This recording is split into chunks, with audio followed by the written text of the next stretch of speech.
Morning, everyone. Good morning, Good morning, Rabbi. We're learning Mishnah Yishkalim. We are up to Mishnah Ches, Mishnah 8, Parak Dalet, Chapter 4, Mishnah Ches, Mishnah 8. And we're continuing with all the different scenarios or different opinions regarding a person who sanctifies his belongings without specifying what kind of a sanctity they should have, whether they should have sanctity to be a sacrifice, whether they should be bedek habayis for the upkeep of the Beis HaMikdash, and how we deal with all the different opinions and all the different things that can be found amongst this person's belongings.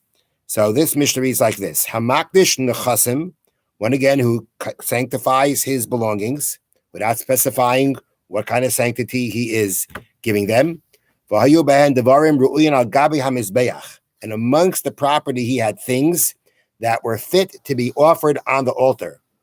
And in this case, we're not talking about animals, or we're not talking about cattle, or cows, or sheep or goats, but rather we're talking about yenois, wines, shmanim, oils, v'oifes, and birds.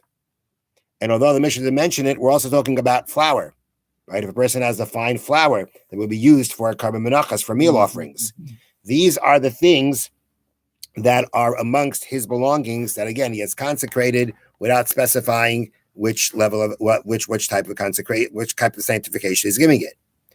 So the Mishnah says, Rabbi Elazar Omer. Rabbi Elazar says. Now I have to point out something very important, which the Bartanura points out, and that is in the previous Mishnah, where we spoke about a similar case where you sanctify your properties, and there were animals amongst them. We had a Rabbi Eliezer. Rabbi Eliezer said, in that case, the males get sold for oilos, for anybody who needs an ola. The female animals are sold for anybody who needs to bring a shlamim, and the money, and then the money falls with the other property for the upkeep of the Beis HaMikdash. I mean, there's been a rule that we mentioned many times before that when once an animal gets sanctified, if it can be brought as a sacrifice, we have to somehow or another get it to become a sacrifice. Now, this in Mishnah Zayin was Rabbi Eliezer. This Mishnah is Rabbi Elazar. It's important to point out because there really is an argument here. So Rabbi Elazar Omer, Rabbi Elazar says, this Mishnah is quoting Rabbi Elazar's opinion. We'll see what other opinions there are that may not be in this Mishnah, but we apply them from the previous Mishnah. Rabbi Elazar Omer, Rabbi Elazar says, Yimachru litzarchei oisei hamin. You sell them for whoever needs that type of thing. There are people who are going to need wine, they're going to need oil, they're going to need flour, they're going to need bird. The bird offerings come from what we call tayrim and minayayna, which I translate here as turtle doves and pigeons. They are fit for bird offerings as a chatas or as an ola. And so what you do is all these things we mentioned, you sell them for people who need them for the sacrifice they have to bring. The yavi b'demeyan oilis. And then you bring with the money that you sold them for, meaning Bezdin now sold these articles that were sanctified to somebody who needs them.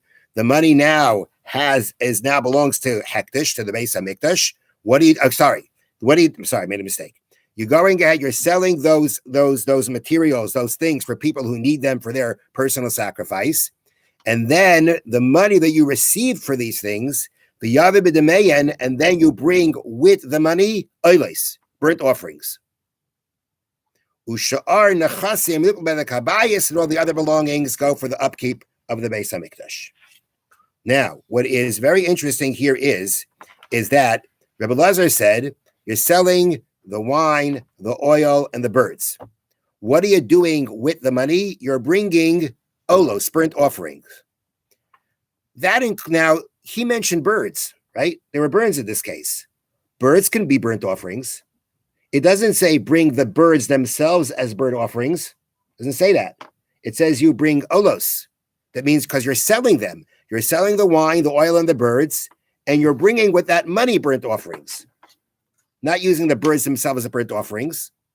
So the way Rabbi Elazar's opinion is as follows. Rabbi Elazar says you sanctify an animal and you don't specify what you want to do with it, then that animal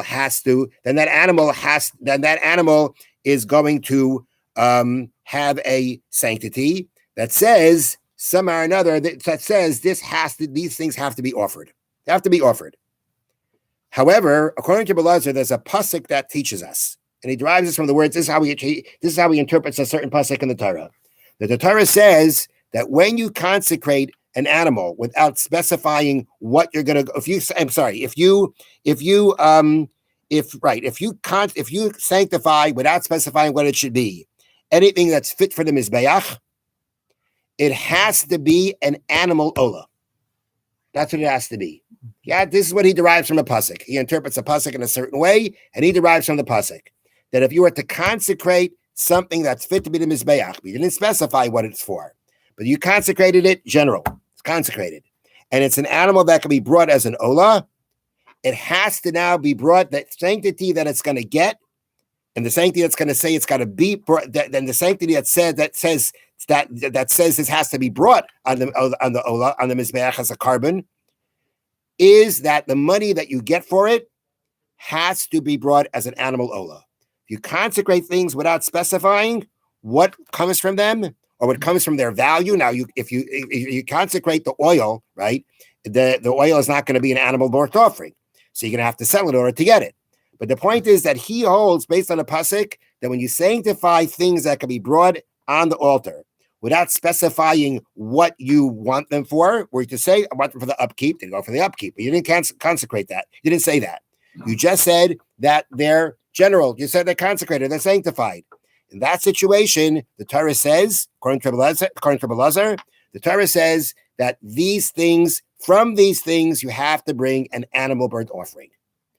At the same time, because you sanctified them, they themselves need to be brought somehow onto the altar. So that's why you sell them for people who need them. And then you use the money to go ahead and buy these and to bring these animal offerings. And you're going to do it. You're the person who sanctified these things. You're going to take care of this. You're going to do all this. You're going to bring those burnt offerings. And then the rest of the property is going to go for the upkeep of the Beis HaMikdash, which means if it can be used itself for the upkeep, that's what will be done. Otherwise, it's going to be sold. Okay, so this is Rebbe Elazar's opinion. How does this now follow? Meaning, how do we now think about? We had previous opinions. We had Rebbe Eliezer and Rebbe Yeshua. So how would they deal with this case? So let me read you how they explain it over here. Rebbe Eliezer argues both of the views presented in the previous Mishnah. Unlike Rebbe Eliezer, he rules that items fit for the altar are considered consecrated for the altar. Right? Rebbe Eliezer did not say that. He did not say that if you consecrate something generally, that it's consecrated for the altar. No, it's not. It's consecrated for Bedek Habayis. The sanctity that takes hold of it is a sanctity for the upkeep. And what do you do with these things? Okay, so you're going to go ahead and you're going to sell them, right? So that they're going to sell them so that Bedek Habayis gets the value that it's supposed to get because it was consecrated for that. And then these animals are going to be sold for people who need to bring them for their sacrifices. Okay, that is what Rebbe Eliezer would say. So in this case also, there were the wines and the oils and the birds. You sanctify them without specifying the sanctification. The sanctification is Bedek Habayis. You sell them to people who need them, and the money goes to the Bedek Habayis along with everything else. Okay? In this, he agrees with Rabbi Yeshua. In yesterday's Mishnah, Rabbi Yeshua is the one who said no. When you go ahead and you sanctify something without specifying, if it can be brought as a carbon, if you put it on the altar, then it's going to get then it's going to be sanctified for bringing it on the altar. And therefore, he said, depending on the animal, some animals will be brought as burnt offerings. If it's males, they'll be brought as burnt offerings. If it's females, then it's going to be sold to bring burnt offerings. However, he goes further than Rabbi Yeshua, requiring that these items must be used specifically for animal olah offerings. According to Rabbi Yeshua, if you had the birds and you consecrated these belongings without specifying the birds, so we say the birds, they can be brought as an altar, as they can be brought as a sacrifice. What sanctity do they get? They get a sanctification for bringing it as a sacrifice. So according to Rabbi Yeshua, what would you do? Take the birds and bring them as sacrifice. But according to Belazar, no, he says you can't just bring them as a sacrifice, because the Torah says that in this kind of situation where you consecrate without specifying, that the halacha is that you have to bring an olah, burnt offering from an animal. You can't bring it as a bird. That's why he says the birds have to be sold, and from the money you bring these animal burnt offerings. Okay, and yeah, those are the differences between Rebbe Lazar and Rebbe Eliezer and Rebbe Yeshua. Okay, have a wonderful day. Thank you, Rabbi.